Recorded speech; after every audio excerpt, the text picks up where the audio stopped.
जब तुष्टीकरण vote bank बचाने का तरीका बन जाए, जब अराजकता और डर का माहौल राजनीति की बुनियाद बन जाए और जब सत्ता का नशा वैमनस्यता फैलाने लगे, तो वो नशा नाश की ओर बढ़ने लगता है।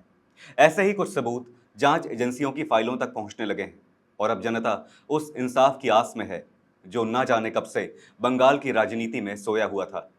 क्या ये सवाल जायज हैं या राजनीति का कोई दांव पेच? जानेंगे इस रिपोर्ट में। नमस्कार, मैं हूं सोम और आप देख रहे हैं आपका अपना न्यूज चैनल सत्य सर्वोच्च न्यूज। हम जानबूझ के एक गंदा धर्म जो उसने बीच में बनाया, जो एक झुमला पार्टी ने बनाया, वो धर्म को हम नहीं मानता है। पश्चिम बंगाल की राजनीति एक बार फिर उबाल पर है। वजह है तृणमूल कांग्रेस प्रमुख और पूर्व मुख्यमंत्री ममता बनर्जी का एक बयान, जिसने अब कानूनी और राजनीतिक विवाद का रूप ले लिया है। दरअसल सिलीगुड़ी साइबर थाने में ममता बनर्जी के खिलाफ शिकायत दर्ज कराई गई है।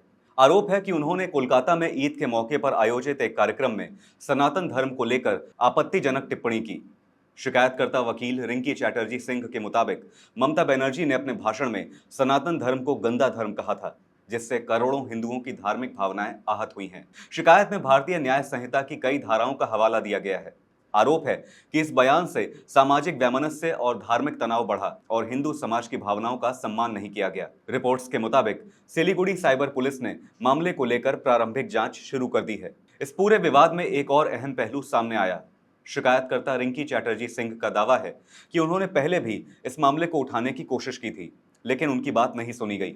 इतना ही नहीं, उन्होंने आरोप लगाया कि शिकायत करने को लेकर उन्हें परेशानियां भी झेलनी पड़ी और दबाव का सामना करना पड़ा। दिलचस्प बात यह है कि इस बयान को लेकर तृणमूल कांग्रेस के भीतर भी असहजता की चर्चा शुरू हो गई। तृणमूल कांग्रेस के दार्जिलिंग यूनिट के महासचिव और वकील अत्रि शर्मा ने भी इस बयान की निंदा करते हुए संकेत दिए हैं कि पार्टी के कुछ नेता भी इस टिप्पणी से सहमत नहीं हैं। हालांकि उन्होंने सीधे तौर पर किसी का नाम नहीं लिया, लेकिन बंगाल की राजनीति में इस बयान ने अंदरूनी बेचैनी जरूर बढ़ा दी है। राजनीतिक विश्लेषक इस पूरे घटनाक्रम को सिर्फ एक बयान का विवाद नहीं मान रहे हैं। उनका कहना है कि बंगाल में लंबे समय से ऐसे कई मुद्दे लगातार सामने आते रहे हैं, जिन्होंने टीएमसी सरकार और सिस्टम दोनों पर सवाल खड़े किए हैं।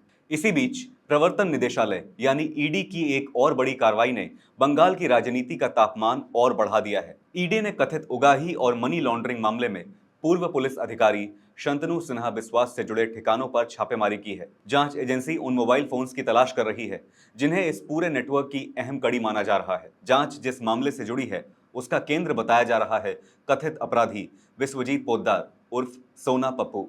एजेंसियों के मुताबिक इस नेटवर्क पर अवैध वसूली, जमीन कब्जाने और हवाला जैसे गंभीर आरोप हैं।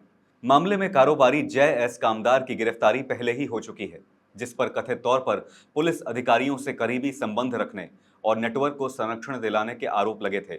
सूत्रों के मुताबिक ईडी अब उन गायब मोबाइल फोन के डेटा और कॉल रिकॉर्ड तक पहुंचने की कोशिश कर रही है, जिनसे कई और बड़े नाम सामने आने की आशंका जताई जा रही है। छापेमारी के दौरान पहले नकदी, लग्जरी गाड़ियां और हथियार मिलने की बात भी जांच एजेंसियों की तरफ से सामने आ चुकी हैं। ऐसे में जाहिर है कि बंगाल की राजनीति में अब सवाल तीखे हो गए हैं। एक तरफ धार्मिक टिप्पणी पर एफआईआर और राजनीतिक घमासान, तो दूसरी तरफ कथित उगाही, पुलिस कनेक्शन और मनी लॉन्ड्रिंग की जांच। और इन सब के बीच बीजेपी लगातार यही आरोप लगा रही है कि ममता बनर्जी के लंबे शासनकाल में एक ऐसा माहौल बना जहां राजनीतिक विवाद और सिस्टम पर उठते सवाल लगातार गहराते चले गए। फिलहाल दोनों मामलों में जांच जारी है, लेकिन इतना तय है कि पश्चिम बंगाल की राजनीति में ये विवाद आने वाले दिनों में और बड़ा असर डाल सकते हैं। आपकी इस मामले पर क्या राय है, हमें जरूर बताइएगा। फिलहाल इस खबर पर इतना ही। देश और दुनिया की बड़ी और अहम खबरों के लिए बने रहिए सत्य सर्वोच्च के साथ। लाइक, कमेंट, शेयर और सब्सक्राइब करना ना भूलें। अपना ध्यान रखें। धन्यवाद। जय हिंद।